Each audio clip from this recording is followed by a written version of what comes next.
जय बोलो ओम साईनाथ महाराज की जय। अनंत कोटि ब्रह्मांड नायक राजाधिराज योगिराज पर ब्रह्म श्री सच्चिदानंद सद्गुरु साईनाथ महाराज की जय। गुरुर्ब्रह्मा गुरुर्विष्णु गुरुर्देवो महेश्वरा गुरु साक्षात् परब्रह्म तस्मै श्री गुरुवे नमः। मंगलम भगवान विष्णु मंगलम गरुणध्वजा मंगलम पुंडरीकाक्षाय मंगलाय स्तनोहरि।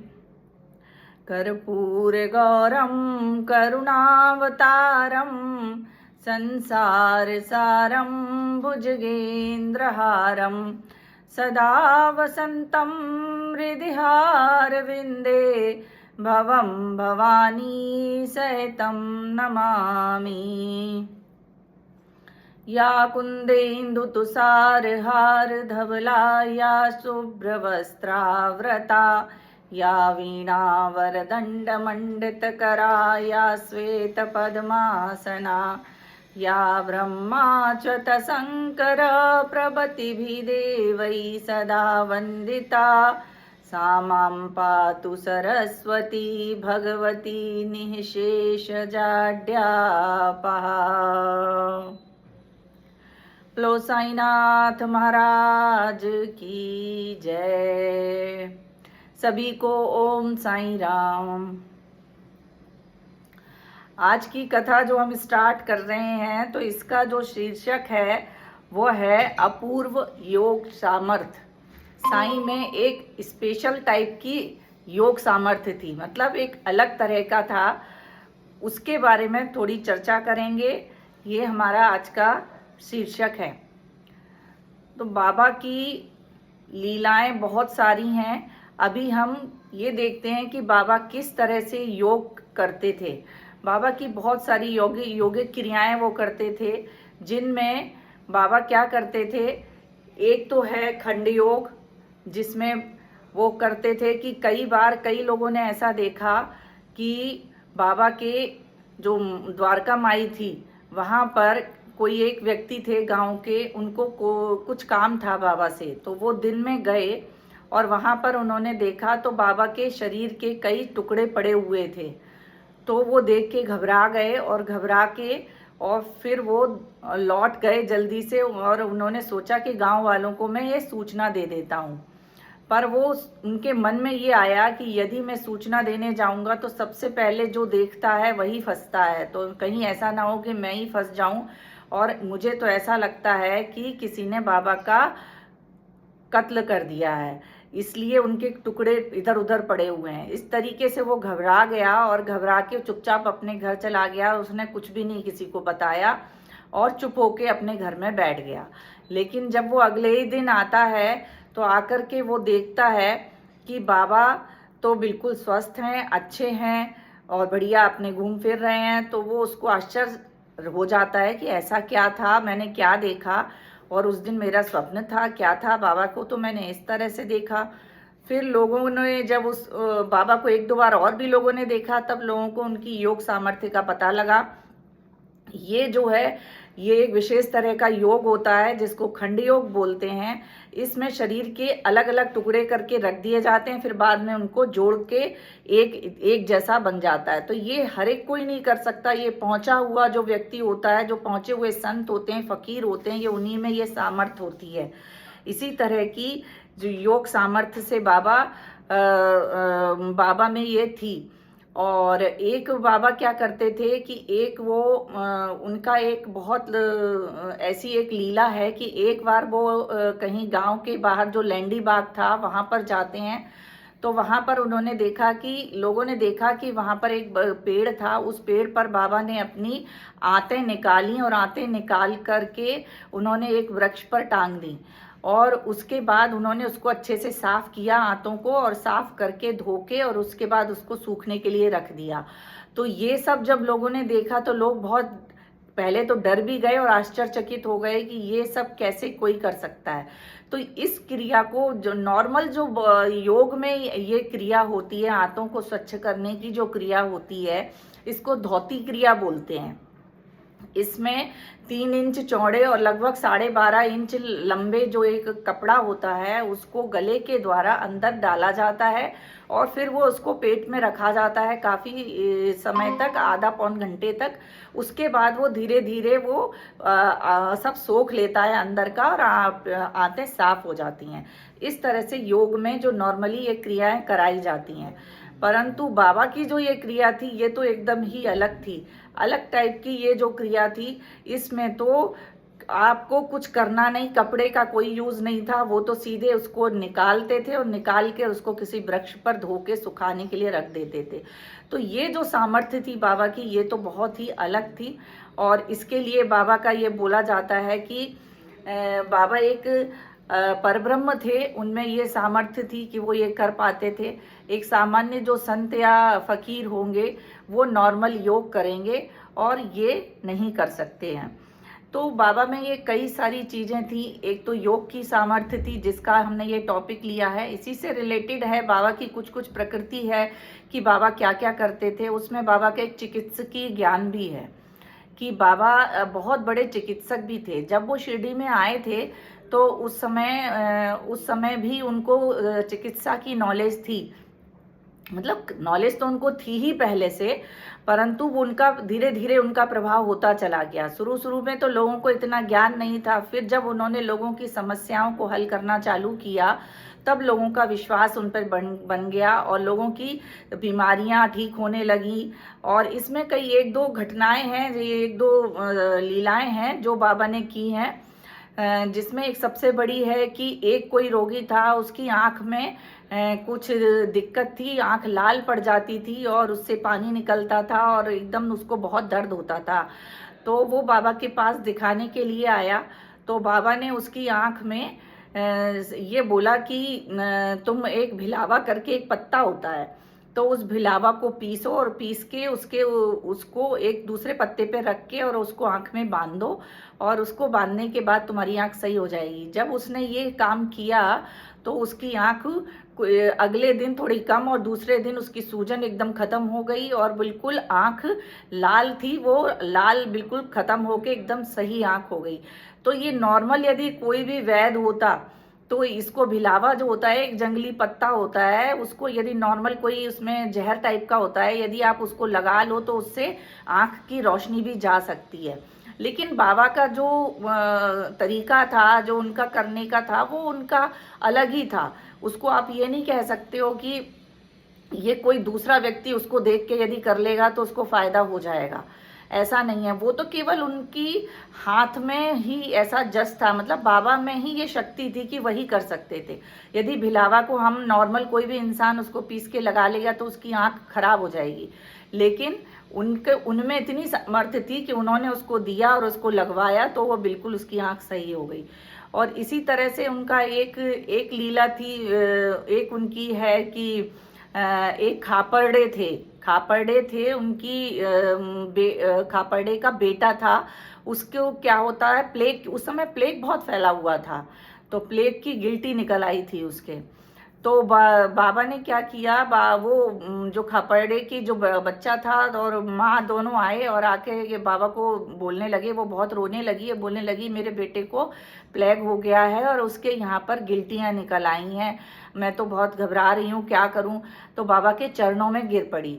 तो फिर बाबा बोले अरे तुम चिंता मत करो, तुम सब सही हो जाएगा, कल तुम आना और तुम्हारा सब सही हो जाएगा। तो फिर वो चली गई, घर गई अपने बेटे को लेके, और दूसरे दिन वो क्या देखती है कि उसके बिल्कुल गिल्टी खत्म हो गई। और बाबा ने दिया क्या था, कुछ नहीं, बस वो उदी दी थी लगाने के लिए कि वो उदी जे ले जाओ और उदी लगा लो, वो सही हो जाएगी। उससे उसकी गिल्टियाँ बिल्कुल सही हो गई। लेकिन जब वो बाबा का शुक्रिया अदा करने के लिए द्वारका माई आई तो उसने बाबा के चरण छुए और बाबा से प्रार्थना की कि बाबा आपकी कृपा से इसके प्लेग बिल्कुल सही हो गया, इसकी गिल्टियाँ खत्म हो गई। तो बाबा ने वो अपनी धोती को उठा के और दिखाया तो वहाँ पर उनके 4 गिल्टियाँ थीं पैर में। और वो उन्होंने उसको दिखाया। तो इससे ये पता लगता है कि बाबा कितने दयालु थे भक्तों के लिए। वो उनका जो कष्ट था वो अपने ऊपर ले लेते थे। यदि उसके भाग्य में कोई समस्या है और उससे उसको परेशानी होनी है, और यदि वो बाबा का भक्त है, तो बाबा उसको अपने ऊपर बीमारी को ले लेते थे और उसको स्वस्थ कर देते थे। तो भक्तों से बाबा को बहुत लगाव था, बहुत प्यार करते थे। आजकल भी आपको ये देखने में आता है कि यदि आप बाबा के पास जाओ और प्रेम से बाबा के भक्त बनो, तो उनकी बिल्कुल सब आपकी परेशानी जल्दी से जल्दी खत्म हो जाती है। इसी तरह से जो तात्या पाटिल थे, तात्या पाटिल का तो ये बोला जाता है कि बाबा ने जब समाधि ली है तो वो तात्या पाटिल की मृत्यु थी, जिसको बाबा ने खुद ने आलिंगन कर लिया था। ऐसा बोला जाता है कि तात्या पाटिल बहुत बीमार हो गए थे और उस समय ऐसा लग रहा था कि उनको बीमारी ठीक नहीं होगी और वो उनको मृत्यु आ जाएगी। पर हुआ क्या कि एंड में जब बिल्कुल बहुत समय हो गया, बिल्कुल उनकी सांसें ऐसी उखड़ सी रही थी, उसी समय बाबा भी बहुत बीमार पड़ गए। और बाबा ने क्या किया कि वो जो उसकी जो आयु थी, अपनी आयु उसको दे दी और उसकी जो मृत्यु थी वो खुद अपने ऊपर ले ली और उन्होंने तात्या की जान बचाई थी। ऐसा बोलते हैं कि बाबा ने, जो बायजाबाई थी, उनका बेटे का नाम तात्या था और बायजाबाई ने जिंदगी भर बाबा की बहुत सेवा की। उनको वो माँ जो है बाबा मानते थे और वो उनको अपना बेटा मानती थी, साईं बाबा को। तो वो उन्होंने ज़िंदगी भर इस चीज़ को निभाया और आखिर में वो जो तात्या पाटिल थे, जो बाबा को मामा मामा बोलते थे, उनको उन्होंने स्वस्थ किया और उनकी जान बचाई और खुद उन्होंने समाधि ग्रहण की। तो ये जो बाबा की इतनी दयालुता थी, बाबा के इतने दिल के इतने दयालु थे, परेशानी किसी की नहीं देख सकते थे। कोई भी उनके शरण में आ जाता था तो उसका तुरंत कष्ट हर लेते थे। उन्होंने हमेशा ये बोला है कि ये जो द्वारका माई है, ये तो एक माँ है और जो भी इसकी सीढ़ी चढ़ेगा उसके कष्ट वो तुरंत ही खत्म हो जाएंगे, मैं इसका वचन देता हूँ। तो बाबा ने ये वचन दिया हुआ है, आज भी है, जो भी द्वारका माई जाता है उसके सब कष्ट दूर हो जाते हैं। तो ये जो चीज़ें हैं कि ये बाबा की ये जो लीलाएं हैं, ये बहुत ही इम्पॉर्टेंट हैं और ये ऐसी लीलाएं हैं जो भक्तों को बाबा से जोड़ती हैं। इसी तरह की एक और लीला है कि ये लुहारिन वाली लीला है। ये तो मुझे लगता है बहुत लोगों ने सुनी भी होगी और वो जो सीरियल आता था ओम साईं, उसमें भी ये बहुत दिखाई गई थी। इसमें क्या था कि एक लुहारिन थी, वो भट्टी जल रही थी और उसमें है ना वो कुछ अपना भट्टी धोंक रही थी, कुछ काम कर रही थी और उसने अपनी गोद में अपना छोटा सा बच्चा लिटा रखा था। तो उस समय क्या हुआ कि उसके पति वहीं बैठा हुआ था, उसने किसी काम के लिए लुहारिन को बुलाया, आवाज़ लगाई, तो वो जल्दी में उसके उठी और उसने उस बच्चे को ध्यान नहीं दिया और बच्चा उसकी गोदी से फिसल के भट्टी में गिर गया। और जैसे ही वो भट्टी में गिरता है तो क्या हुआ कि बाबा इधर अपने धूनी के पास बैठे हुए थे, तो बाबा ने तुरंत ही वो धूनी में हाथ डाल दिया और हाथ डाल के तुरंत ही जैसे ही वो हाथ डाला और उसको फिर बगल में वो बैठे थे, श्यामा और माधवराव देश पांडे, श्यामा बैठे थे और म्हालसापति बैठे थे। उन्होंने जल्दी से बाबा का हाथ बाहर खींच लिया और उन्होंने बोला, देवा आप ये क्या कर रहे हो, आपका हाथ जल गया। तो उन्होंने ये बताया बाबा ने कि मेरा तो कुछ नहीं हुआ, ये एक बहुत बड़ा अच्छा काम हो गया कि उस बच्चे की जान बच गई। तो लोगों को लगा कि यहाँ तो कोई बच्चा नहीं है, किसकी जान बची। तो बाबा ने बोला, फिर पूरी उनको घटना बताई। बाबा बोले कि यहाँ से कुछ दूर पर एक लुहारिन इस तरह से अपने भट्टी धोक रही थी और उस समय उसकी गोदी में वो बालक था और वो बालक भट्टी में गिर गया और उसको मैंने हाथ डालकर बाहर निकाला है। तो ये जब लोगों को इस चीज़ पर विश्वास नहीं हुआ, फिर उन्होंने जाकर गांव में जाकर पता लगाया, तो वहाँ पर उनको ये पता लगा कि हाँ वाकई में ये घटना हुई है। और वहाँ पर एक जो लोहारिन थी उसका बच्चे को इस तरह से बचाया गया, वो भट्टी में गिरा और तुरंत ही उसको बाहर निकाला तो वो उसकी जान बच गई। तब लोगों को ये विश्वास हुआ। तो बाबा इस तरह से ये लीलाएं करते थे और लोगों को, भक्तों की सारे कष्टों को हर लेते थे। तो बाबा का जब ये हाथ जल गया था, इसके लिए भी बाबा ने क्या किया कि एक परमानंद का नाम के एक डॉक्टर थे, वो MBBS डॉक्टर थे, और वो जब है ना काका साहेब दीक्षित को ये पता लगा कि बाबा का हाथ जल गया है, तो वो उनको लेके आए परमानंद जी को, और उन्होंने बाबा के हाथ का परीक्षण करना चाहा और उसमें दवाई वगैरह लगाना चाहिए, तो बाबा ने मना कर दिया। बाबा बोले नहीं नहीं, मैं नहीं कुछ लगवाऊंगा, वो सब मेरा अल्लाह सही करेगा। तो लोगों ने बहुत प्रयास किया कि बाबा इस पे दवाई लगवा लें, लेकिन परमानंद जी की जो दवाइयाँ थी वो शिरडी में नहीं खुल पाई। उस वातावरण में बाबा की वो दवाई, बाबा को वो दवाई नहीं लग पाई। बाबा ने बिल्कुल मना कर दिया। फिर ये जो सेवा थी बाबा ने किसको दी? भागोजी सिंधे को दी। भागोजी सिंधे एक कोढ़ी थे, उनको कुष्ठ रोग था, और वो उनके, लेकिन वो बाबा के बहुत भक्त थे और बाबा को उनसे बहुत लगाव था। लेकिन उनका दुर्भाग्य था, बहुत उनके पाप थे ऐसे कि वो बहुत जन्मों के पुराना उनका जो दुर्भाग्य थे, उसके कारण उनको कुष्ठ हुआ था। तो उसको दूर करने के लिए बाबा ये चाहते थे कि इनको कुछ इस तरह की सेवा दी जाए जिससे कि इनका ये दुर्भाग्य टल सके और ये स्वस्थ हो सकें। इसके लिए बाबा ने अपने हाथ की जो सही करने की, दवा लगाने की और उसकी जो थी वो सेवा जो है उन्होंने भागोजी सिंधे को दी। और वो सेवा क्या थी? सेवा में कुछ नहीं था। बाबा कोई दवाई तो हाथ में कभी लगवाते नहीं थे। उनने क्या किया, उन्होंने भागोजी को बोला कि तुम मेरे हाथ में घी मलो और एक पत्ता, पान का एक पत्ता था, उसको लगा देते थे और उसको एक कपड़े से बांध देते थे। बस यही कार्य वो रोज करते थे। इसी कार्य से उन्होंने ये कार्य बाबा का ये कार्य बाबा ने उससे भागोजी सिंधे से करवाया। ये लगभग जब तक समाधि उन्होंने बाबा ने नहीं ली तब तक ये कार्य बराबर चलता रहा। तब धीरे धीरे करके उनका हाथ सही हो गया समय के साथ साथ, परंतु ये सेवा उन्होंने भागोजी सिंधे को दी। यदि वो नहीं भी देते, यदि वो पत्ता नहीं भी लगाते तो भी वो हाथ सही हो जाता, क्योंकि उसमें कोई दवाई तो थी नहीं। लेकिन बाबा तो केवल ये चाहते थे कि मैं अपने भक्तों की कुछ मदद कर सकूं, और इसके लिए उन्होंने वो सेवा दी जिससे कि उनको जो उनके पुराना जो प्रारब्ध था वो प्रारब्ध कट गया। संत की सेवा करना सबसे बड़ा एक भाग्य होता है। यदि आपको संत की सेवा मिल जाए तो आपका जो पुराने प्रारब्ध होते हैं वो हमारे कट जाते हैं। इसके लिए बाबा ने ये उनको सेवा दी थी। तो धीरे धीरे करके फिर बाबा का हाथ सही हो गया और ये भागोजी ये सेवा अपनी करते रहे। तो बाबा की ये बहुत सी लीलाएं हैं। इनमें बाबा के बारे में कई लोग उनकी प्रकृति के बारे में बोलते हैं कि बाबा की प्रकृति कैसी थी। कई क्वेश्चंस ऐसे उठते हैं कि बाबा हिंदू थे या यवन थे। तो इसके बारे में ये बोला जाता है कि बाबा ना तो हिंदू थे ना यवन थे, कुछ इसका स्पष्ट प्रमाण नहीं है हमारे पास। यदि हम उनको यवन बोलें तो हाँ, वो उस तरह का उनका वेशभूषा जरूर थी, वो कपड़े पहनते थे, सब करते थे। लेकिन वो उनके यहाँ पर तुलसी का गमला था, उसकी वो पूजा करते थे। उनके यहाँ धूनी रखी हुई रहती थी, धूनी जलाना, यज्ञ करना, हवन पूजन करना, घंटा नाद करना, शंख बजाना, ये सारी चीज़ें जो थी वो हिंदू धर्म में ही होती हैं। तो वो बाबा उन सब चीज़ों को करते थे जो ये शो करता है कि बाबा हिंदू थे। परंतु कई लोग कहते हैं कि नहीं वो मुस्लिम थे।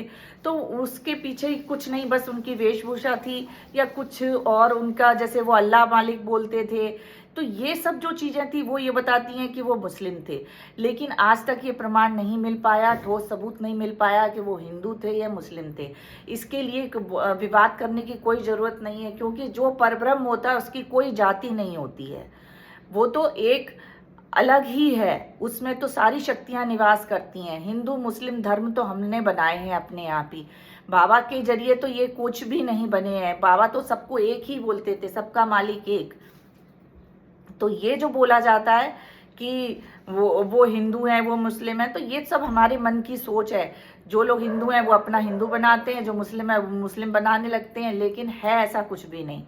केवल हम तो यही समझें कि हमारे साईं जो हैं वो तो एक परब्रह्म है, सदगुरु हैं, जो हमको इस परेशानियों से, हमारे कष्टों से हमको निजात दिलाने के लिए आए हैं, हमारे सदगुरु बन के हमें मोक्ष के लिए ले जाने के लिए आए हैं। तो हमारा विश्वास जो है बाबा पर अडिग होना चाहिए और उन पर किसी के इधर उधर से बोलने से, करने से हमें नहीं भड़कना चाहिए कि अरे ये था। हमारा विश्वास स्थिर रहना चाहिए, है ना। तो सबसे पहले ये जो बात है, तो इसमें एक और इम्पॉर्टेंट बात होती है कि बाबा ने हमेशा, जो लोग बोलते हैं मुस्लिम थे, उसके लिए एक ये भी है कि बाबा ने मंदिरों का जीर्णोद्धार बहुत कराया।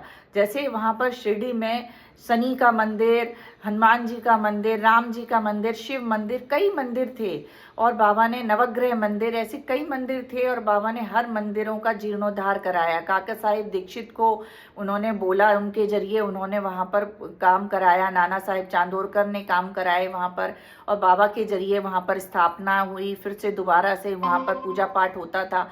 तो इन सब चीज़ों से हमें ये पता लगता है कि बाबा हिंदू थे। लेकिन हम इन विवादों में नहीं फंसेंगे, हम केवल यही मानेंगे कि हमारे साईं परब्रह्म ही थे। तो इसमें जो है बाबा की कई सारी लीलाएं थी, और बाबा का एक और इसमें मानते हैं कि बाबा का एक वो आता है रामनवमी उत्सव वगैरह जो बाबा मनाते थे, वो भी ये जो 5th अध्याय है, हाँ 5th अध्याय है, उसमें है। तो उसके बारे में ये बोला जाता था कि जो हिंदू मुस्लिम एकता थी उसको बनाए रखने के लिए बाबा ने ये रामनवमी उत्सव स्टार्ट किया था। तो ये कैसे हुआ था इसके में बताया जाता है कि शुरू में वहाँ पर जो वो थे गोपाल राव गुंड करके एक व्यक्ति थे, उनके मन में ये विचार आया कि हमारे यहाँ पर ये जो बाबा क्या करते थे, रामनवमी वाले दिन थोड़ा पूजा पाठ तो करवाते ही थे, तो लोगों के मन में आया कि ऐसा क्यों ना किया जाए कि रामनवमी का उत्सव मनाया जाए। तो इसके लिए फिर ये हुआ कि रामनवमी का उत्सव मनाने के लिए ध्वज की आवश्यकता थी। तो वो ध्वज भी वहाँ लोगों ने बोला कि हम दे देंगे। इस तरह से वहाँ पर ध्वज का इंतजाम हुआ, और जो हिंदू थे वो वहाँ पर रामनवमी उत्सव मनाने के लिए बहुत ज़्यादा उत्सुक थे। तो उसके लिए क्या हुआ कि वहाँ पर हरिदास को गाने की, हरिदास का मतलब होता है जो कि भजन गाते हैं, उनको हरिदास भी बोला जाता है। जैसे नारद जी थे, तो नारद जी क्या करते थे, गले में माला पहनते थे और नीचे एक छोटा सा वस्त्र पहनते थे, और करताल हाथ में लेकर और बजाते हुए वीणा घूमते थे। तो ये इनको ही हरिदास बोला जाता है। उसी पद्धति से ये जो हरिदास की पद्धति चली है, तो ये जो वहाँ पर रामनवमी उत्सव जब मनाया जाता था तो उसमें बाबा हरिदास को बुलाते थे। तो हरिदास मतलब जो गाने वाले, जो गायक होते थे, उनको बाबा हरिदास बोलते थे। तो इसमें शुरू में तो वहाँ पर कोई हरिदास नाम का, मतलब ऐसा कोई गाने वाला व्यक्ति नहीं था। फिर एक थे वहाँ पर भीष्म करके जो थे, उन्होंने बोला कि वो एक कवि थे, उन्होंने राम आख्यान करके वो लिखा हुआ था। तो उन्होंने बोला कि ये जो रामनवमी उत्सव का यदि मनाएंगे तो उसमें राम जन्म का, जो मैंने अपना राम आख्यान में राम जन्म लिखा है उसको मैं गाऊंगा। और जो वहाँ पर राधा कृष्ण माई थी, वो राधा कृष्ण माई जो एक वृद्ध महिला थी, और उन्होंने बहुत काम किया बाबा के साथ, बहुत भक्त थी और बहुत जुड़ी हुई रहती थी, तो वो पूरा संभालती थी ये काम। तो राधा कृष्ण माई सौंठ का वो बना देती थी प्रसाद बांटने के लिए। सौंठ और आटे को मिला के और शक्कर मिला के एक चूर्ण टाइप का बनाया जाता है, उसको सौंठ का चूर्ण करके ऐसा बोला जाता है, वो बनाती थी और वो प्रसाद के रूप में बंटता था। तो इसके उत्सव की तैयारियों में बहुत मेहनत लगती थी, क्योंकि वहाँ पर उस समय जो द्वारका माई थी, वहाँ पर ये उत्सव मनाया जाता था। तो उसमें क्या होता था कि वो उसको लीपना पड़ता था, कच्ची थी, तो उसका ये लीपने के काम का ये सब काम जो है राधा कृष्ण माई करती थी। तो राधा कृष्ण माई क्या करती थी कि वहाँ पर बाबा के आसपास, धूनी के आसपास जो उनका सामान रखा रहता था वो सब हटाती थी, वो सब बाहर निकालती थी, फिर उसके बाद पूरा लीपती थी, फिर उनको दोबारा सजा देती थी, दीवालों में भी कलई करती थी। तो ये सारा काम राधा कृष्ण माई संभालती थी। और जो बाहर का काम होता था, मतलब लोग जो आ रहे हैं बाहर से, जब लोगों का ये रामनवमी उत्सव मनाते थे तो गांव के लोग आते थे, बाहर के गांवों से भी लोग आ जाया करते थे, राहता से और आसपास धूपखेड़ा इधर उधर के जो गांव थे वहाँ से भी लोग आते थे। तो उनके आने का जो इंतजाम, उनके ठहरने का इंतजाम, खाने पीने का इंतजाम, ये सब भी जो देखते थे वो तात्या कोते पाटिल जो थे वो देखते थे। तो इस तरीके से ये दोनों मिलके, और भी लोग थे वो सब मदद करते थे, पर मेन जो है वो राधा कृष्ण माई खाना संभालने का, प्रसाद बनाने का, लोगों की व्यवस्था रखने का, ये सारा काम करते थे।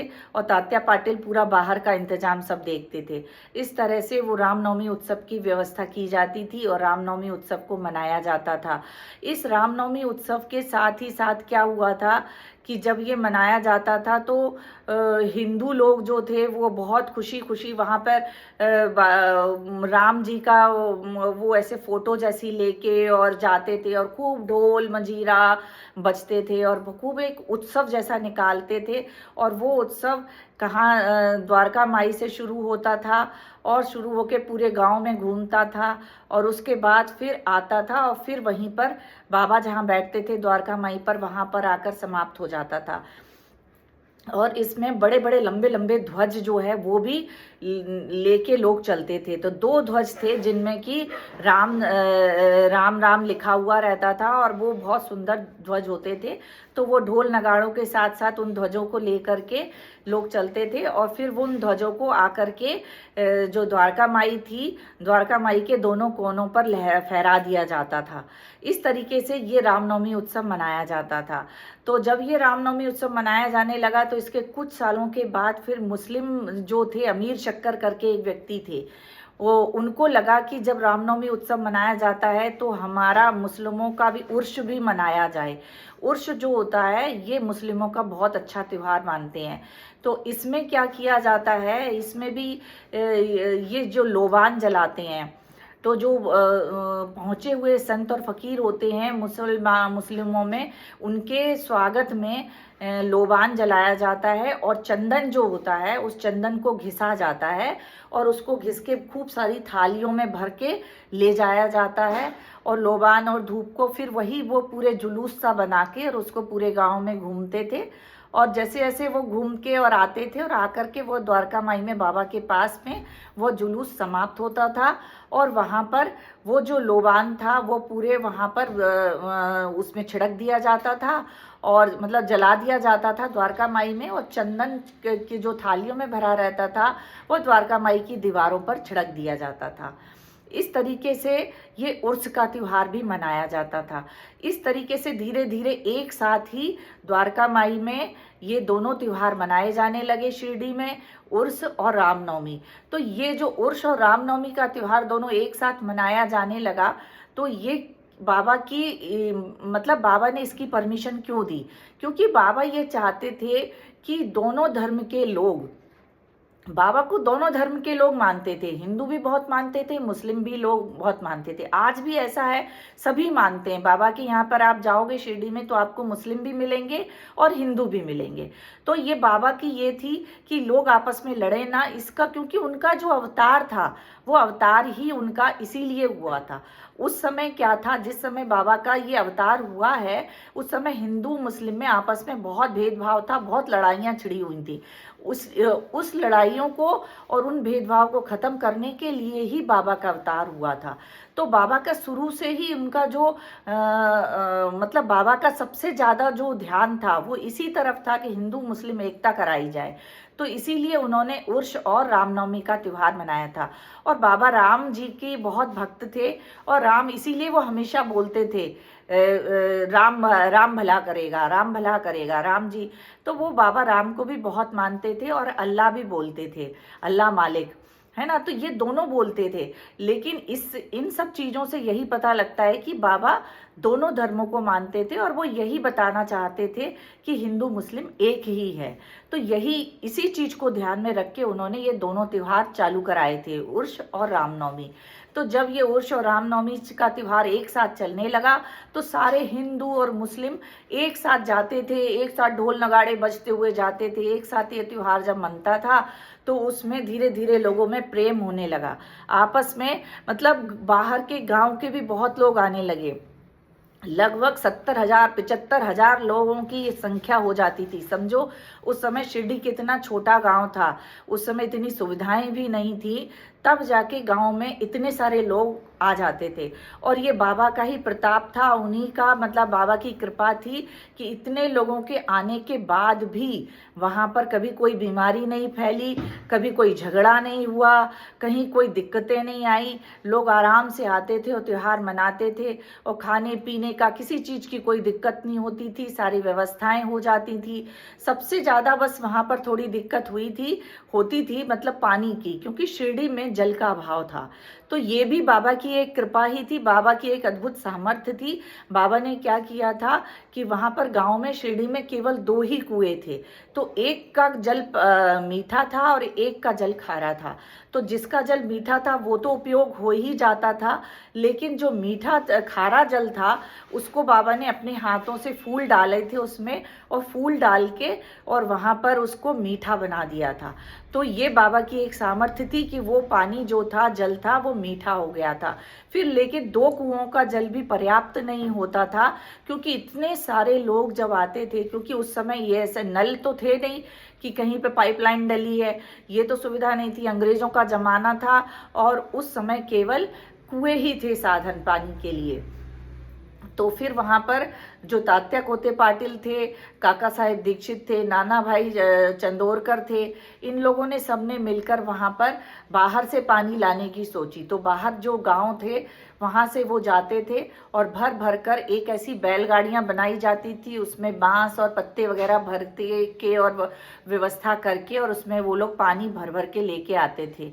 उस तरीके से फिर गांव में इसकी पूर्ति होती थी। मतलब लोग बहुत मेहनत करते थे रामनवमी उत्सव मनाने के लिए, लेकिन बहुत उत्साह के साथ और खुशी के साथ ये उत्सव मनाते थे और इसमें दोनों हिंदू मुस्लिम दोनों मिलकर के ये त्यौहार मनाते थे।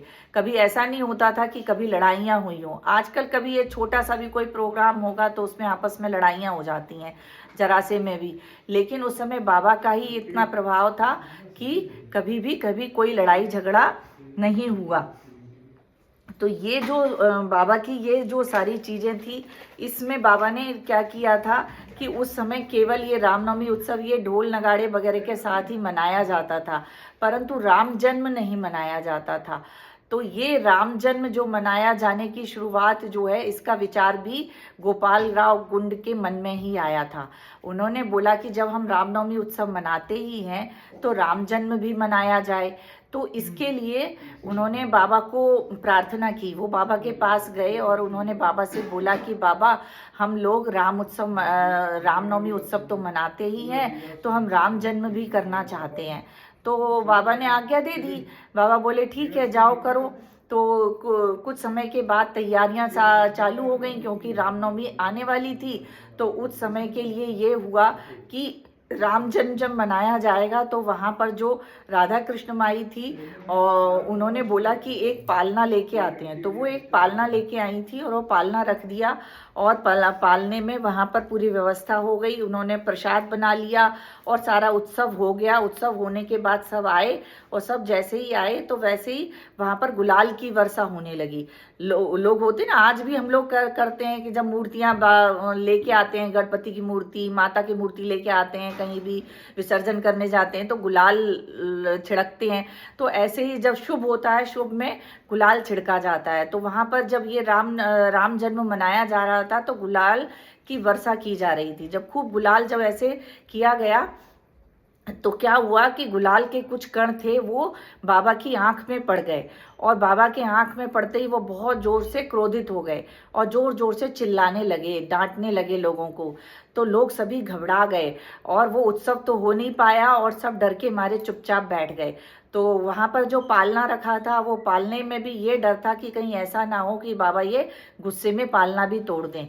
तो लोग उसको हटाने लगे, पर बाबा ने उसको हटाने को मना किया।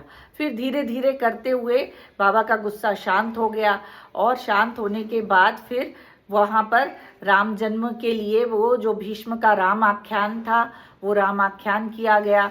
और फिर कुछ समय के बाद धीरे धीरे ये राम जन्म की परंपरा चालू हो गई और इस तरीके से राम जन्म भी होने लगा, रामनवमी उत्सव भी मनाया जाने लगा। और इसमें क्या हुआ, फिर कुछ समय हरिदास के मिलने की जो ये राम आख्यान भीष्म जो है चले गए, उसके बाद हर साल फिर यही समस्या आती थी कि अब इस बार राम जन्म में कौन ये भजन गाएगा, कौन करेगा। तो इसके लिए बाबा ने अपनी कृपा से ही और दासगणु को अपनी भक्ति में रंग दिया। मतलब धीरे धीरे दासगणु जो है कौन थे, आप लोग भी जानते होंगे उनके बारे में। दासगणु थे वो शुरू में तो एक पुलिस विभाग में थे और वहाँ पर वो इंस्पेक्टर के में काम करते थे, लेकिन धीरे धीरे उनका मन जो है कवि के रूप में भी थे। वो बहुत कविताएं लिखते थे, भजन लिखते थे, लेकिन वो पुलिस अधिकारी थे तो वो कर नहीं पाते थे, इनको समय नहीं मिलता था इतना। तो फिर बाबा ने जब अपनी कृपा की उनके ऊपर, तो उनका ध्यान पुलिस की नौकरी में नहीं लगता था और उनका ध्यान कहाँ लगने लगा, बाबा की सेवा में। बाबा के ऊपर वो कविताएं लिखते थे, बाबा की वो आरतियां लिखने लगे, बाबा के भजन लिखने लगे, इन चीज़ों में उनका मन लगने लगा। तो वो ये चाहते थे मैं अब ये नौकरी छोड़ दूं और धीरे धीरे अपना सारा ध्यान बाबा की सेवा में लगा दूं। तो कुछ समय के बाद उनको दिक्कत थी, परिवार था, नौकरी कैसे छोड़ें। तो इसके लिए उन्होंने फिर बाबा से प्रार्थना की और फिर बाबा ने उनको पूरी तरीके से नौकरी छुड़वा दी और फिर वो यही सब काम करने लगे, कविताएं लिखने लगे, भजन लिखने लगे और इनको धीरे धीरे उसमें से ही इतना द्रव्योपार्जन होने लगा कि उनका जीवन चलने लगा। इस तरीके से फिर वो बाबा की भक्ति में आ गए और बाबा की भक्ति में इतना रंग गए कि उन्होंने बाबा के ऊपर भक्त लीलामृत और साईं कथामृत ऐसे करके 2-3 पुस्तकें लिखी हैं और उन्होंने कई सारे भजन तो बाबा के ऊपर लिखे ही हैं। और दासगणु ने फिर बाबा के ऊपर जो राम आख्यान जो था राम जी के ऊपर, फिर वो भी लिखा।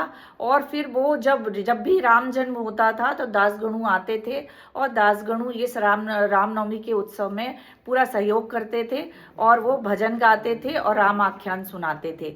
तो इस तरीके से राम जन्म का ये उत्सव धीरे धीरे बनता चला गया और आज भी हम ये देखते हैं कि ये राम उत्सव, रामनवमी का जो उत्सव है ये शिरडी में बहुत अच्छे से मनाया जाता है।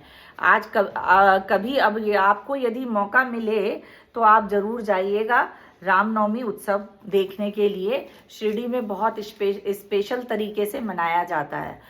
तो इसमें फिर बाबा ने क्या किया कि वो जब रामनवमी उत्सव ये हो गया था तो उसके बाद लोगों ने बोला कि अब इस उत्सव की समाप्ति करते हैं। तो बाबा ने बोला नहीं, इसके बाद गोपाल काला उत्सव भी मनाओ, मतलब कृष्ण जी का जन्म। फिर बाबा ने उसके बाद गोपाल काला उत्सव भी मनाया और उस गोपाल काला उत्सव में क्या होता है, दही में जो पोहा होते हैं ना, जो पोहे हम लोग खाते हैं उनको दही में मिलाया जाता है और मिला के उसको एक बड़ी जो हांडी होती है उस हांडी में रखा जाता है और उस हांडी को लटका दिया जाता है। फिर उसको फोड़ा जाता है और फोड़ के फिर वो जो गिरता है वो प्रसाद के रूप में उसको सब में बांटा जाता है, सारे भक्तों में वो बांट दिया जाता है। इस तरीके से वहाँ पर गोपाल काला उत्सव भी मनाया जाता था और रामनवमी उत्सव भी मनाया जाता था। ये दोनों उत्सव आज भी शिरडी में मनाए जाते हैं। तो कभी जब मौका मिले तो आप लोग अवश्य जाइएगा रामनवमी के मौके पर, वहाँ पर इन उत्सव में आप शामिल होइएगा, आपको बहुत अच्छा लगेगा। ये जो है वहाँ का स्पेशल त्योहारों में से माना जाता है बाबा का। ये जैसे विजयदशमी है, ये बाबा के लिए बहुत इम्पॉर्टेंट मानते हैं। शिरडी में इसके दिन भी बहुत होता है क्योंकि बाबा की पुण्यतिथि पड़ती है विजयदशमी के दिन, तो ये उत्सव मनाया जाता है। इसी तरीके से रामनवमी के समय बाबा ने इसको विशेष महत्व दिया था, इसलिए ये त्योहार मनाया जाता है। अच्छा, और बाबा का जो ये अध्याय था 5th अध्याय, उस 5th अध्याय में थोड़ा सा उसके बारे में भी नॉलेज दी जाती है कि गुरु के बारे में, कि गुरु के कर स्पर्श के गुण, ये वहाँ पर एक टॉपिक है कि गुरु मतलब गुरु किस तरीके से अपने शिष्य में चेंज लाता है, किस तरीके से गुरु उसको उसके पूरे प्रारब्ध को बदलता है या उसके अंदर क्या क्या परिवर्तन ला सकता है, ये सारा जो है उसके स्पर्श से ही हो जाता है। उसके बारे में पूरा ये बाबा की जो साईं सचरित्र है उसमें बताया गया है। तो इस टॉपिक को थोड़ा सा हम छूते हैं, इसके बारे में हम थोड़ा सा बताते हैं कि क्या था। तो क्या होता है कि जो सदगुरु होता है, सदगुरु में इतनी सामर्थ्य होती है कि वो एक शिष्य को पूरा परिवर्तित कर सकता है। मतलब जैसे क्या होता है कि ये जो हमारे हाथ होते हैं, हमारे हाथ में एनर्जी का जो हमारी पूरी बॉडी में जो प्रवाह होता है, तो हाथ ऐसे होते हैं कि ये एक इस टाइप के होते हैं कि इसमें एनर्जी आ भी सकती है। जो हमारे ये पोटरे रहते हैं हाथ के, यहाँ से एनर्जी को लिया भी जाता है और एनर्जी दी भी जाती है। और जो हमारा सिर होता है, सिर का काम होता है एनर्जी को लेना, ग्रहण करना, और जो पैर होते हैं वो एनर्जी देते हैं। तो इस तरीके से ये हमारे काम होते हैं। तो जो गुरु का कर स्पर्श, मतलब गुरु के हाथों में इतनी ताकत होती है कि उसमें एनर्जी होती है कि जब हम वो किसी भक्त के या शिष्य के सिर पर हाथ रख देता है तो उसकी पूरी एनर्जी उसके अंदर चली जाती है। इसका एक साइंटिफिक रीज़न भी है। जैसे क्या होता है, हमारे यहाँ भी क्या बोला जाता है, हमारे यहाँ पैर छूने का होता है ना, बहुत ज़्यादा है हमारी संस्कृति में, हिंदू धर्म में बहुत है। ये सब साइंटिफिक है कि क्या है कि जब कोई पैर छूता है तो वो हाथ से पैर छूता है, तो वो जो दूसरा व्यक्ति है जो बड़ा है जिसके वो पैर छू रहा है, उसकी एनर्जी हाथों से जब वो छूता है तो उस तक पहुँच जाती है, उसके अंदर प्रवाहित हो जाती है। और जो दूसरा है जिसके वो छू रहा है वो आशीर्वाद देता है। मान लो उसने कुछ भी दिया, खुश रहो या जो भी आशीर्वाद दिया उसने, तो उसकी जो पॉजिटिव एनर्जी है, जिस समय उसने आपको आशीर्वाद दिया है, उसकी वो पॉजिटिव एनर्जी जो है वो उसके पैरों से आपने छुआ तो उसके आपके हाथों में आ गई, तो आपके बॉडी में चली जाती है। तो इसलिए हमारे हिंदू धर्म में इस चीज़ को बोला गया है कि पैर छूने को महत्व दिया गया है। यही चीज़ यहाँ पर है। क्या है कि यहाँ पर बोला गया है कि गुरु यदि हमारे उसमें इतनी सामर्थ्य होती है कि यदि वो शिष्य के ऊपर हाथ रख दे तो उसके शरीर की जो भी एनर्जी है, गुरु तो क्या है, एक पावर हाउस है। मतलब गुरु क्या है, परब्रह्म है, सदगुरु परब्रह्म है। और परब्रह्म में तो इतनी शक्ति होती है कि वो हमारी आत्मा जो है एक उसका अंश है। तो वो एक आत्मा जो एक अंगूठे के पोटरे के बराबर होती है, आत्मा का साइज है। और वो जब हमारे शरीर में होती है तो वो पूरे शरीर को चलाती है, पूरे शरीर में एनर्जी होती है, पूरा शरीर चलता है, सांसें चलती हैं उससे। तो समझो कि गुरु तो परब्रह्म है, उसमें तो कितनी एनर्जी होगी। तो वो यदि एनर्जी वो जरा सा बस टच बस कर लेता है तो वो एनर्जी उस शिष्य के अंदर चली जाती है। और वो एनर्जी में इतनी ताकत होती है कि वो उसके सारे पाप ताप और कष्टों को हर लेती है, पूर्व जन्म में प्रारब्ध को चेंज कर देती है। तो इसीलिए बोलते हैं कि सदगुरु ही एक ऐसा है कि जो शिष्य के प्रारब्ध को बदल सकता है। और किसी शक्ति में, चाहे आप, तीनों शक्तियां होती हैं ब्रह्मांड में, हमारे यहाँ पर 3 शक्तियों का विशेष महत्व है, ब्रह्म तत्व, शिव तत्व और विष्णु तत्व। तीनों शक्तियों में इतनी ताकत नहीं है कि वो प्रारब्ध को बदल दे, परंतु सदगुरु में इतनी ताकत है कि वो हमारा प्रारब्ध बदल सकता है। इसीलिए शिव को ही गुरु माना गया है। इसलिए शिव और गुरु एक ही होता है, इसलिए सदगुरु ही शिव है, शिव ही वो गुरु है। तो इसलिए ये बोला जाता है कि गुरु में ही इतनी ताकत है कि तीनों शक्तियां समाहित हैं और वही हमारे प्रारब्ध को चेंज कर सकता है। तो इसलिए ये जो होता है, जब वो टच करता है तो उसके जो सूक्ष्म लिंग होता है उसमें सूक्ष्म लिंग में परिवर्तन ला देता है। और हमारा सूक्ष्म लिंग का मतलब आप समझते हैं नहीं, मैं बताती हूँ। देखो सूक्ष्म लिंग क्या होता है। क्या होता है, हमारे शरीर में 3 तरह का हमारा शरीर होता है। एक होता है स्थूल शरीर, वो शरीर जो कि हमें दिखाई देता है, जो पूरा ये हमको अपना ऊपर का जो दिखाई देता है, जो मांस अस्थि मज्जा से जो मिलकर खून इससे मिलकर जो बनता है, ये पूरा हमारा स्थूल शरीर है। इसके बाद आता है सूक्ष्म शरीर। सूक्ष्म शरीर कौन सा होता है, जो कि हमारी ज्ञानेंद्रियां, 5 ज्ञानेंद्रियां, 5 कर्मेंद्रियां, हमारा मन, बुद्धि, अहंकार हैं। और ये जो 5 होती हैं, मन चित्त बुद्धि अहंकार, ये 4 चतुष्कोण, और हमारा 5 ज्ञानेंद्रियां, 5 कर्मेंद्रियां और उनकी 5 तन मात्राएं, शब्द, रस, रूप, गंध, स्पर्श, ये 5 तन मात्राएं, ये सब मिलाकर के जो 19 तत्व होते हैं, ये सब मिलके बनाते हैं हमारा सूक्ष्म शरीर। और बाहर जो स्थूल शरीर होता है ये बनता है हमारे पंच तत्व से। पंच तत्व कौन से होते हैं?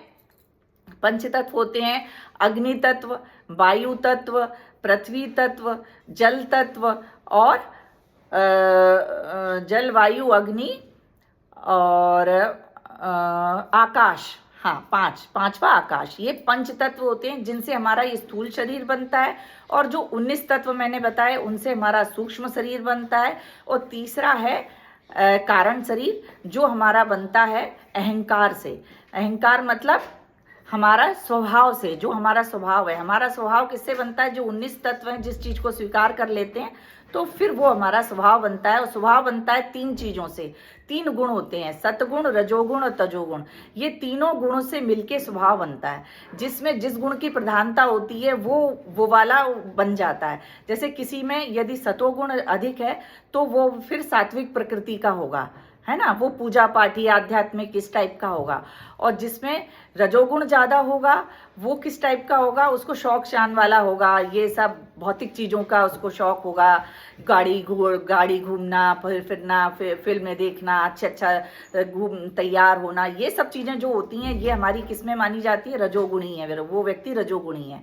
और तमोगुण का मतलब जो आलसी प्रकृति का है, पीना खाना, उल्टे सीधे नशे पत्ते करना, वो ऐसी इस टाइप का जो व्यक्ति होता है वो तमोगुणी कहलाता है। जो मांस मदिरा खाता है, इधर उधर आलस करके घूमता रहता है, इस टाइप का जो है वो तमोगुणी कहलाता है।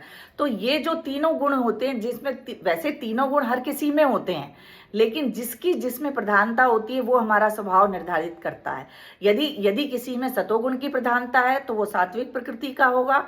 यदि किसी में रजोगुण की प्रधानता है तो वो राजसी प्रकृति का होगा। यदि किसी में तमोगुण की प्रधानता है तो वो तामसी प्रकृति का होगा। इस तरीके से ही ये तीनों हमारा शरीर बनता है।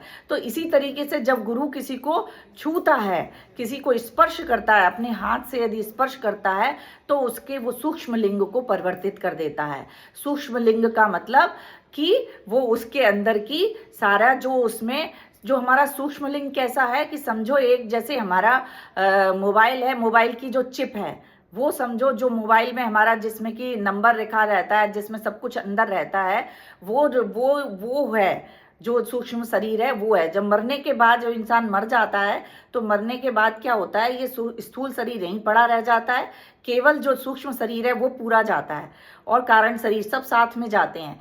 तो वही जो होता है तो केवल जब यदि वो उसको छूता है तो उसके सूक्ष्म शरीर में परिवर्तन होता है। सूक्ष्म शरीर के अंदर ही उसकी सारी कुछ उसमें पाप हैं, उसकी वासनाएं हैं, उसने जो काम किए हैं वो सब उसमें फीड रहते हैं। जैसे कंप्यूटर में फीड रहते हैं ना, उस तरीके से फीड रहते हैं। इसी तरीके से जब इंसान दूसरा जन्म लेता है तो ये पूरा शरीर जो होता है सूक्ष्म शरीर, ये दूसरा शरीर धारण कर लेता है और उसकी केवल मेमोरी लॉस कर दिया जाता है भगवान की तरफ से, और बाकी जो उसका पूरा रहता है सूक्ष्म शरीर कारण शरीर वो पूरा एक दूसरे शरीर में पहुंच जाता है।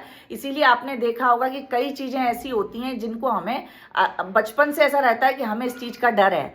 जैसे कई लोगों को आपने देखा होगा कोई पानी से डरता है, कोई ऊंचाई से डरता है, जबकि उसके साथ कभी कोई ऐसी घटना नहीं हुई है लेकिन उसमें है। तो ये चीज़ें कैसे होती हैं? ये हमारे पूर्व जन्म के हमारे जो प्रारब्ध होते हैं, जो हमारे पूर्व जो हमारा संस्कार हैं उनमें ये निहित हैं। तो वो पुराने जन्मों में कोई हुआ होगा कुछ इस टाइप का, जिससे कि उसके अंदर वो चीज़ों का डर बन गया। फिर वो जब उसकी बाद में वो आया, अगली उसमें शरीर में आया तो भी वही चीज़ें उसके में बनी रहीं। इस तरीके से फिर वो रहता है। तो इसी तरीके से जब उसके अंदर सारा चीज़ है, जब गुरु छूता है तो उसके अंदर के सारे पाप ताप और सारी जो चीज़ें हैं उनको ख़त्म कर देता है। ख़त्म करके वो काहे में उसके अंदर भक्ति, वैराग्य, ज्ञान, इन चीज़ों में वो अंदर उसको डाल देता है। मतलब जो गुरु है वो हमारा इन सब चीज़ों को चेंज कर सकता है। गुरु में ही इतनी सामर्थ्य है कि जो हमारे सूक्ष्म लिंग को बदल सकता है, और किसी में इतनी ताकत नहीं होती। ये ताकत जो होती है केवल सदगुरु में होती है। तो जब हमारे सूक्ष्म लिंग में परिवर्तन होता है तो क्या होता है उसके बाद क्या होता है कि ये एक आगे की चीज़ें हैं, लेकिन ये इसमें हमारे साईं सच्चरित्र में बताई गई हैं, जो मैं थोड़ा थोड़ा आपको बता रही हूँ। क्या होता है इसके बाद हमारा, जब जब जिस व्यक्ति में ये सूक्ष्म लिंग में परिवर्तन होता है तो अश्रु धाराएं प्रवाहित होती हैं, और उसका जो चित्त है, मन है, वो एकदम साफ हो जाता है, और उसको सोहम की प्राप्ति होती है। सोहम मतलब मैं ही हूँ, वो मैं अपने में रख जाता है, मैं ही भगवान हूँ, मैं ही ब्रह्म हूँ, ये बोला जाता है। वो इस तरीके से, इस तरह की समाधि अवस्था को प्राप्त हो जाता है, और उसके अंदर मैं और तू का भेद खत्म हो जाता है, और वही परब्रह्म से उसका आत्म साक्षात्कार हो जाता है। तो ये जो अवस्था होती है, इस अवस्था तक पहुंचाने का जो दम होता है वो सदगुरु में होता है। सदगुरु के कर स्पर्श में इतना गुण होता है कि वो परब्रह्म से अभिन्नता करा देता है। आत्म साक्षात्कार जो कराने की क्षमता होती है वो गुरु के कर स्पर्श में होती है। तो ये जो चीज थी ये हमारे साईं में थी। हमारा साईं क्या करते थे, आज भी कई उदाहरण हैं और पहले भी बहुत उदाहरण ऐसे मिलते हैं कि लोगों को बाबा ने आत्म साक्षात्कार कराया, लोगों को परब्रह्म के दर्शन हुए। ये बाबा में ये क्षमता थी। जो सामान्य गुरु होते हैं वो आजकल तो एक व्यापार के जैसा चला दिया है। कई लोग कहते हैं कि गुरु बन जाते हैं, लेकिन खुद ने ही कभी आत्मा का साक्षात्कार नहीं किया होता है और वो गुरु बन जाते हैं। तो इसलिए जब भी कभी गुरु बनाओ, किसी को भी बनाओ, जैसे जीवित गुरु भी यदि बनाने का आपका मन है, हमारे यहाँ ग्रंथों में बोला गया है, जीवित गुरु बनाने की आज्ञा दी गई है कि हम बनाएं। वो क्योंकि जीवित गुरु को महत्व इसलिए ज़्यादा दिया गया है क्योंकि वो हमारे आगे की जो हमारी जर्नी है उसमें हमको टोकता है, रोकता है, आगे बताता है ये करना है वो करना है, और वो उससे कि वो हमारे आगे जाने में हमें मदद करता है। इसलिए जीवित गुरु बनाने की परमिशन दी गई है हमारे ग्रंथों में कि बनाना चाहिए।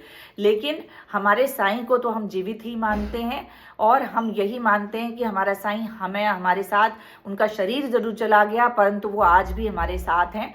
इसलिए जो भी साईं के भक्त हैं उनको किसी और को बनाने की ज़रूरत नहीं, वो तो केवल साईं को ही बनाएं और उनसे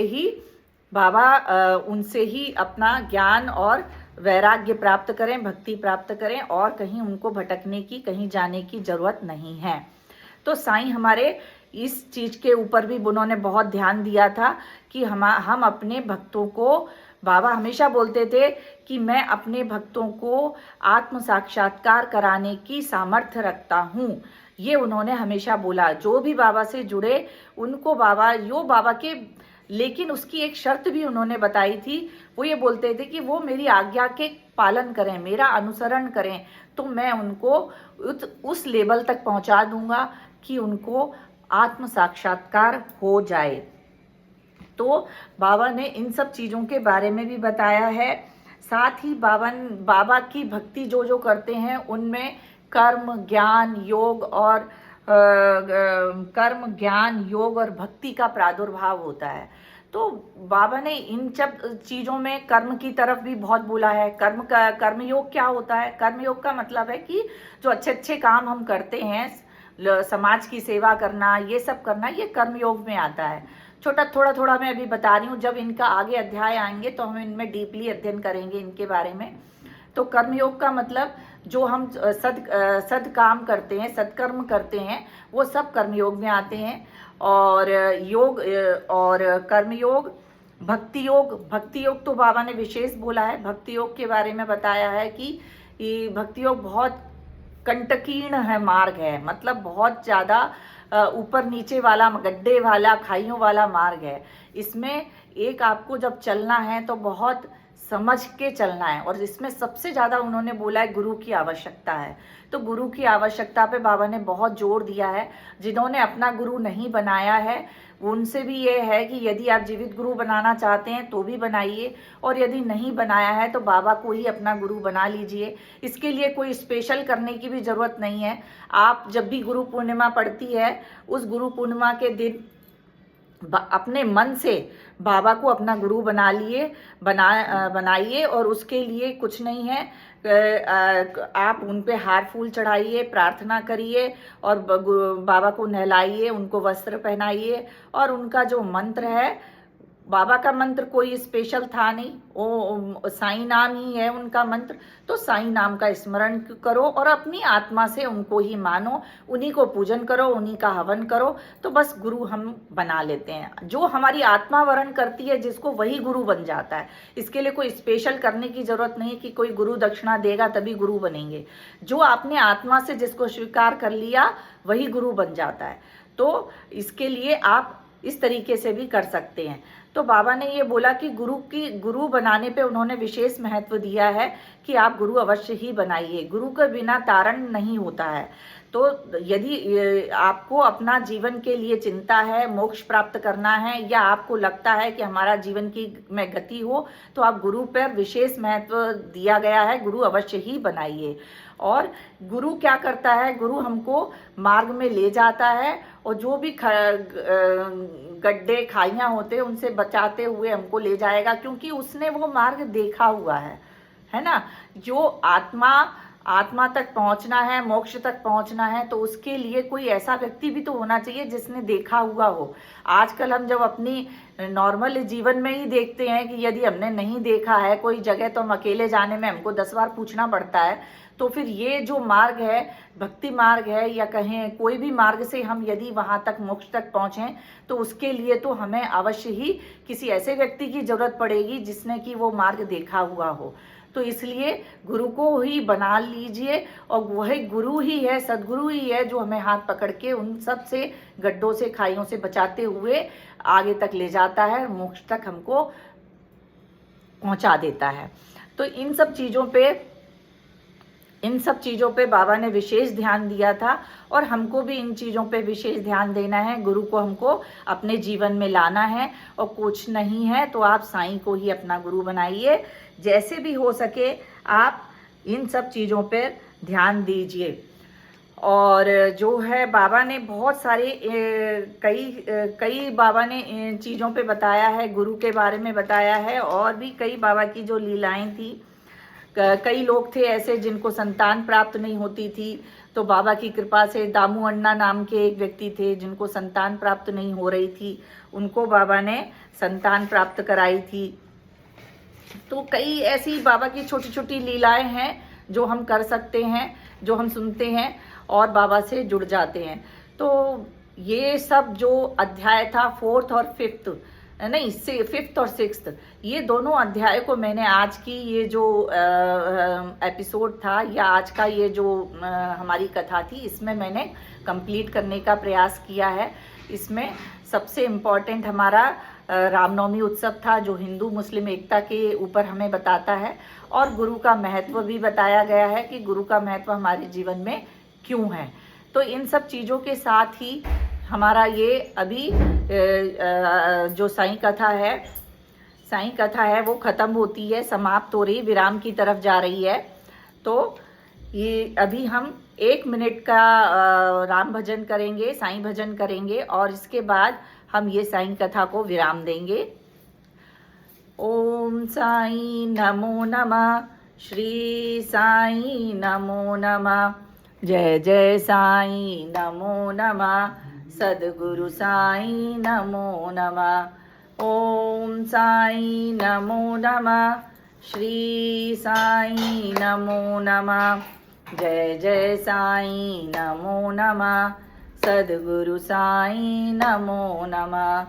ओम साईं नमो नमः, श्री साईं नमो नमः, जय जय साईं नमो नमः, सद्गुरु साईं नमो नमः। ओम साईं नमो नमः, श्री साईं नमो नमः, जय जय साईं नमो नमः, सद्गुरु साईं नमो नमः। ओम साईं नमो नमः, श्री साईं नमो नमः, जय जय साईं नमो नमः, सद्गुरु साईं नमो नमः। जय बोलो साईनाथ महाराज की जय। अनंत कोटि ब्रह्मांड नायक राजाधिराज योगिराज परब्रह्म श्री सच्चिदानंद सद्गुरु साईनाथ महाराज की जय। सभी को ओम साई राम। ओम साई राम।